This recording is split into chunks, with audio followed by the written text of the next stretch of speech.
और हम तीनों बहनें कमरे में सो रहे थे तभी अटैक हुआ। भोजपुरी इंडस्ट्री में थी और मुझे मूवीज़ वगैरह करना बहुत अच्छा लगता था। तो पहले तो मेरी सिस्टर ही खोलने जा रही थी, मैंने उसमें धक्का देके गिरा दिया, बच्चा इतने मेरे ऊपर तेजाब डाल दिया। मंजिलें और आसान हो जाती हैं जब हौसलों में नई उड़ान आ जाती है। तुझे फिक्र है किस बात की है परिंदे, तू बस यूं ही चलता चल खुदा के बंदे, तू बस यूं ही चलता चल खुदा के बंदे। नमस्कार, मैं प्रेक्षा पांडे हिंद न्यूज़ .live से आप सभी दर्शकों का स्वागत करती हूं। आज हम आ चुके हैं लखनऊ के एक ऐसे रेस्टोरेंट में जो खुद में ही काफ़ी अलग है। आज हम आ चुके हैं शिरोज़ हैंगआउट रेस्टोरेंट में। जी हाँ, यहाँ की अपनी एक अलग स्टोरी है। इस स्टोरी को जानने के लिए आपको इस वीडियो में आखिरी तक बने रहना होगा। तो चलिए चलते हैं और जानते हैं शिरोज़ हैंगआउट की स्टोरी के बारे में।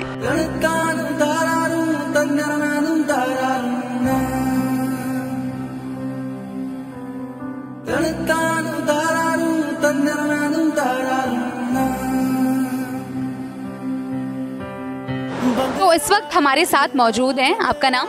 रूपाली। रूपाली जी, आपकी भावनाओं को क्षति ना पहुंचाते हुए हम आपसे जानना चाहेंगे कि आपके साथ ये हादसा कैसे हुआ? मेरे ऊपर एसिड अटैक 2015 में हुआ था 28 जुलाई को, और इस 28 जुलाई को मेरे एसिड अटैक को 7 साल पूरे हो जाएंगे। और रीज़न तो मुझे इतना ख़ास नहीं पता है, लेकिन मुझे इतना पता है कि रीज़न ये था कि जेलसिस थी और कोई मतलब मैं भोजपुरी इंडस्ट्री में थी और मुझे मूवीज़ वगैरह करना बहुत अच्छा लगता था, तो शायद किसी को नहीं देखा गया और वो रात में मेरे ऊपर एसिड फेंक के चला गया। कौन थे ये लोग? मतलब ऐसे सडन में कैसे कोई आ गया और आपके ऊपर एसिड अटैक कर दिया? कौन थे ये लोग? मुझे भी नहीं पता है। सडनली अगर मुझे सीरियसली अगर मुझे पता होता ना तो शायद अब तक मैं खुद जेल के पीछे होती, क्योंकि मेरा एक ही मोटिव है और सब कहते हैं कि छोड़ो, जाने दो, सबकी अपनी लाइफ है, उनको सज़ा यही है कि आप अच्छी ज़िंदगी जी रही। मैं नहीं कहती कि मैं अच्छी ज़िंदगी जी रही हूँ। मुझे ऐसी ज़िंदगी नहीं जीना कि मैं हर रोज़ एक पेन किलर पे जीऊँ, हर एक चीज़ में, हर एक सिचुएशन में मुझे दर्द मुझे मिले। मुझे ऐसी लाइफ नहीं जीना है। तो मैं भी उसको सेम वैसी सज़ा देना चाहती हूँ, क्योंकि वो लगे, उसको पता चले कि हाँ एसिड अटैक का पेन क्या होता है और इसको कितना लॉन्ग टाइम तक हमें झेलना पड़ता है और कितना देर तक इसको हम सर्वाइव करते हैं और क्या क्या प्रॉब्लम होती है। तो मेरा मोटिव यही था कि मेरा अटैकर मेरे सामने होता ना तो मैं भी उसके साथ ऐसा कुछ करती, लेकिन अभी मुझे नहीं पता कि मेरा अटैकर कौन है। और रात में सोते समय मेरे पे एसिड फेंका गया, जिसके कारण मुझे पता ही नहीं था कि कौन है कौन नहीं। या दीपाली जी, कहाँ पर हुआ था आपके साथ ये हादसा? मतलब आप किस एरिया से हैं? मैं वैसे पूर्वांचल साइड की हूँ, गाजीपुर से बिलोंग करती हूँ, और मैं शूटिंग सेट पे थी और ज़िला बलिया था। बलिया ज़िला में रसड़ा क्षेत्र में मेरे ऊपर एसिड अटैक हुआ, और वो भी रात में सोते समय। अच्छा रूपाली जी, हम आपसे ये जानना चाहेंगे कि आपको शिरोज़ हैंगआउट के बारे में कैसे पता चला? मुझे शिरोज़ हैंगआउट के बारे में, मतलब मेरे गांव में एक भैया थे, वो जल विभाग में जॉब करते हैं, तो उनको यहाँ के बारे में पता था क्योंकि वो लखनऊ में ही रहते हैं। तो उन्होंने मुझे बताया कि लखनऊ में एक ऐसा स्पेस होने वाला है जहाँ पे ऐसे जली हुई लड़कियों के ऊपर काम किया जाता है। पर मुझे ये नहीं, मैं खुद जानती थी कि यार मैं जली हूँ तो शायद कहीं ना कहीं से कुछ, लेकिन मैं ये नहीं जानती थी कि मैं एसिड अटैक का शिकार हूँ। फिर बाद में मैंने डॉक्टरों से पूछा तो मुझे पता चला कि मेरे ऊपर एसिड फेंका गया। काफ़ी प्रॉब्लमें आई लाइफ में, लेकिन देखिए प्रॉब्लम हर लाइफ में आती है, लेकिन किसी के में ज़्यादा होती हैं, किसी में उससे ज़्यादा होती है, किसी में बहुत कम होती है। लेकिन हमें लाइफ में प्रॉब्लम से डरना नहीं, हमें उसको हराना है। और जब तक हम उसको हराएंगे नहीं ना, तब तक हमारी लाइफ में बहुत सारी चीज़ें लगेगी यार बहुत डिफ़िकल्ट है, हम अपनी सिचुएशन को बहुत डिफ़िकल्ट बना लेते हैं, लेकिन उसी सिचुएशन में हमें रास्ता भी आराम से मिल जाता है कि हमें कैसे आगे बढ़ना है। तो सबसे पहले जब कोई भी ऐसी सिचुएशन आए तो हम पैनिक बहुत जल्दी हो जाते हैं और अपनी चीज़ों पे ध्यान नहीं देते, माइंड पे ध्यान नहीं देते, लेकिन उसी समय हमें सोचना चाहिए कि हम ऐसा क्या करें जो हर एक प्रॉब्लम में मुझे एक सहारा मिले। रूपाली जी, हम आपसे ये जानना चाहेंगे कि शिरोज़ हैंगआउट में आने के बाद, लाइक पहले आपकी लाइफ जो भी थी उसके बाद क्या बदलाव आए हैं? लाइक आप कितनी खुश हैं, क्या क्या चेंजेस आए हैं आपकी लाइफ में? वो आप देख के खुद समझ सकती हैं, क्योंकि एसिड अटैक के बाद लाइफ बहुत ज़्यादा चेंज हो जाती है।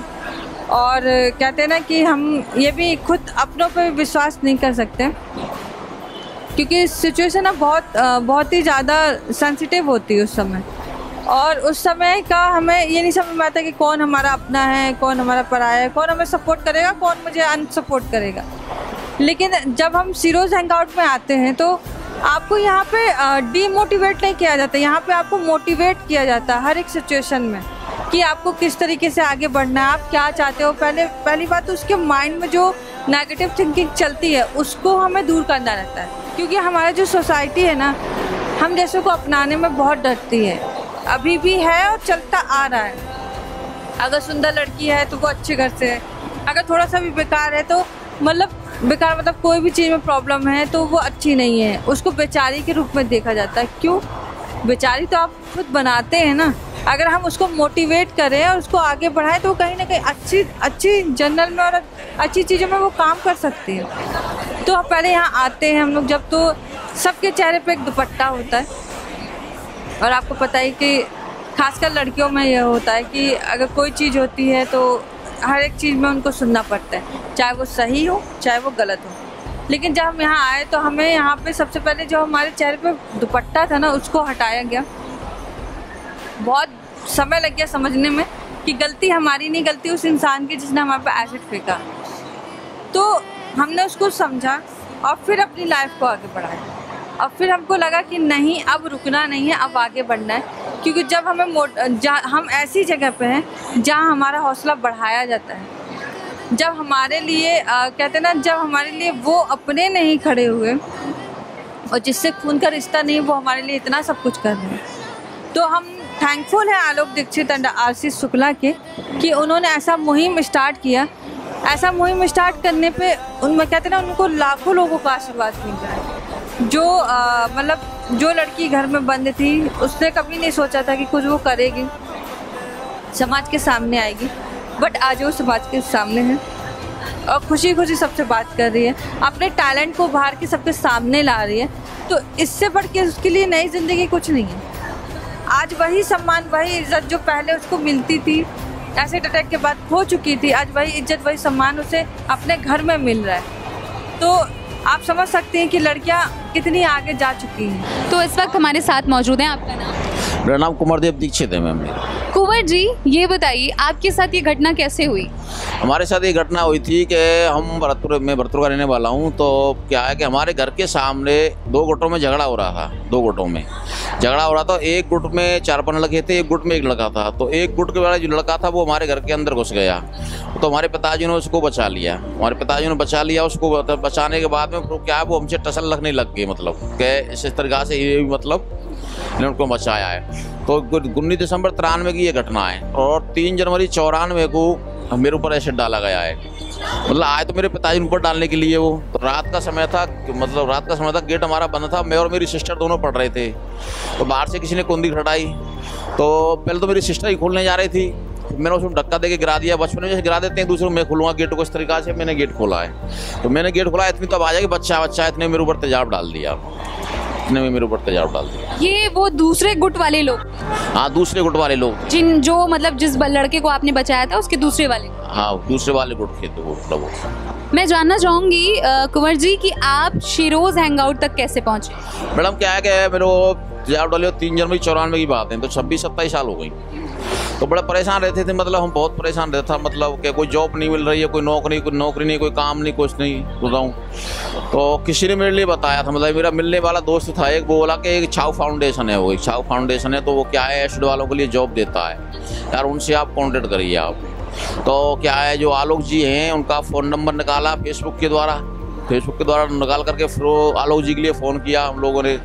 हमने अपनी सारी स्थिति बताई उनके लिए कि इस तरीक़ा से हमारे लिए कोई काम नहीं मिल रहा है, कोई जॉब नहीं मिल रहा है, अब क्या करें बताओ, परेशान है, कुछ नहीं।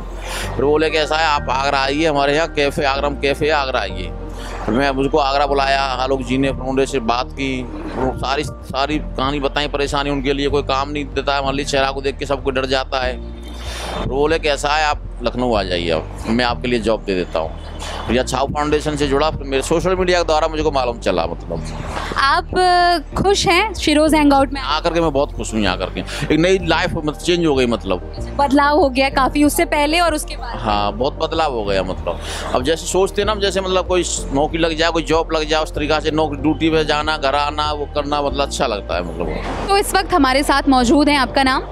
खुशबू। खुशबू, आपके साथ ये घटना कैसे हुई? वो मैं गोंडा से हूँ। हमारे साथ 2020 में अटैक हुआ और हम तीनों बहनें रूम में कमरे में सो रहे थे, तभी अटैक हुआ। गांव का एक लड़का ने अटैक किया हमारे ऊपर। क्यों? आपकी कोई दुश्मनी थी, कोई लड़ाई थी? क्यों उसने ऐसा क्यों किया आपके साथ? क्योंकि लखनऊ में मेरी शादी होने वाली थी ना, लखनऊ में शादी लगी थी, 5 दिन शादी की रह गई थी, तभी अटैक हुआ। क्योंकि भाई नहीं था, 4 बहनें थे, तो सोचे कि इनकी लड़कियों को मार दे, जितना घर है सब चीज़ हमको मिल जाए, इसीलिए गांव के लोग ये करवा दिए हमारे ऊपर। खुशबू, मैं आपसे ये भी जानना चाहूँगी कि जब आपके साथ अटैक हुआ उसके बाद आप शिरोज़ हैंगआउट में आए, तो तब की लाइफ में और अब की लाइफ में क्या डिफरेंस है? आप खुश हैं यहाँ पर आकर? जी, यहाँ पे शिरोज़ हैंगआउट में आकर बहुत खुश है। कोविड टाइम के दौरान जब पूरी दुनिया जो है वो सफ़र कर रही थी, परेशानियों का सामना कर रही थी, तो आप लोगों ने किस तरह की परेशानियाँ झेली? देखिए, जैसे ही पता चला कि लॉकडाउन लगने वाला है, तो उसी टाइम से हमारा कैफ़े बंद कर दिया गया। हम लोगों को बोल दिया गया कि आप लोग अपने घर में आराम से बैठिए, जैसे ही खुलता होगा। पहले तो ये हुआ कि 1 हफ्ते के लिए है, फिर 21 दिन के लिए हुआ, तो हम लोग घर में पहुंच गए, मतलब घर में ही थे, बाहर नहीं निकल रहे थे क्योंकि लॉकडाउन लग चुका था। फिर उस बीच हमारे मैनेजर हैं, हमारे सर हैं आलोक दीक्षित जी जो हैं, वो सब हम लोगों को कॉल करते थे, पूछा करते थे खैरियत की, आप लोग कैसी हैं, हाल चाल लेते थे। फिर उस बीच मतलब ऑनलाइन मीटिंग वगैरह भी होती थी, सारे लोग एक साथ जुड़ते थे, बातचीत करते थे, खैर तो अच्छा लगता था। मगर एक बात का दुख रहता था कि यहाँ शिरोज़ नहीं आए थे काफ़ी टाइम से ना, तो वो तकलीफ़ मतलब होती थी कि जैसे ही लॉकडाउन हटे वैसे ही हम लोग एक साथ हों, क्योंकि एक फैमिली की तरह थे, सबको बहुत मिस कर रहे थे। मगर आलोक भाई ने उसका भी इंतज़ाम कर दिया, ऑनलाइन मीटिंग करके, मतलब जो जूम पे सब एक साथ जुड़ते थे, सबके हाल चाल पता चलते थे, कौन किसने क्या बनाया, किसने क्या खाया। बस एक हिम्मत नहीं जुटा पाते थे कि भैया पैसे मिलेंगे कि नहीं, तो खैर भैया ने वो परेशानी भी दूर कर दी। ऐसे तो हम यहाँ पे अभी काम कर रहे हैं, तो हम लोगों की सैलरी में फिर भी 1-2 दिन बढ़ घट जाते हैं, उसकी कोई बात नहीं। मगर लॉकडाउन में 10,000 रुपये पर मंथ हम लोगों को अकाउंट में आ जाते थे। मतलब ये चीज़ देख के इतनी खुशी मिली कि एक मतलब इतना बुरा वक्त चल रहा था, पूरी दुनिया पे इतना बुरा वक्त चल रहा था, उस टाइम पे हमारे सर ने हम लोगों का इतना ख्याल किया। मतलब ना 1 तारीख से 2 तारीख भी नहीं होती थी, 1 तारीख को हमारे अकाउंट में 10,000 रुपये आ जाते थे। मतलब उस टाइम पे तो 100 रुपये भी होना बहुत मामूली बात होती थी, मगर उन्होंने इतना ख्याल किया। पूरे लॉकडाउन हम लोगों को 10,000 रुपये हर महीने उन्होंने दिया। मतलब ज़रा सी भी परेशानी नहीं आई लॉकडाउन में हम लोगों को। इस वक्त हमारे साथ मौजूद हैं शिरोज़ हैंगआउट के मैनेजर। आपका नाम? नितिन। मैं आपसे ये जानना चाहूँगी कि शिरोज़ हैंगआउट की मोस्ट ऑर्डर डिश कौन सी है, मतलब जो सबसे ज़्यादा लोग पसंद करते हो? यहाँ पे मोस्टली पनीर कॉन्फिटर। जैसे कि हम जानते हैं कि लखनऊ में हमारे पास बहुत सारे ऑप्शंस हैं रेस्टोरेंट्स के, तो हम शिरोज़ हैंगआउट ही क्यों पसंद करें?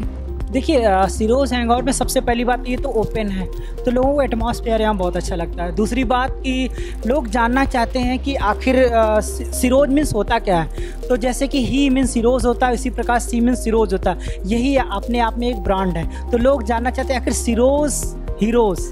तो और जब यहाँ पर आते लोग, तो जब सबसे मिलते हैं तो उनको बहुत मतलब अच्छा लगता है। जैसे कि यहाँ पे लड़कियाँ काम करती हैं, आपने देखा होगा, एक कहते हैं ना कि जब जीवन समाप्त हो जाता है तो उस जीवन को फिर से लाने के लिए, अपनी उम्मीद को जगाने के लिए ये फिर से यहाँ पर अपने आप को लोगों के सामने पेश कर रही हैं, क्योंकि समाज पहले से ठुकरा चुका था।